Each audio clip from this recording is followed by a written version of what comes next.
ధిన్నకుతా ధిన్నకు ధిన్నకుతా గల గల గల గల గల గల గల గల ధిన్నకు ధిన్నకుతా గజ్జలనే కట్టి తమరుకమే పట్టి నాట్యమే చేయుట అమ్మకు ఇష్టమట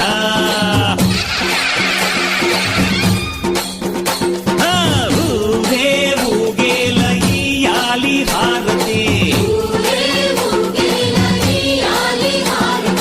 కాయలు కొట్టి ఫలములు పెట్టి పాదాలు తాకితే అడిగిన వరములు ఇచ్చును తల్లే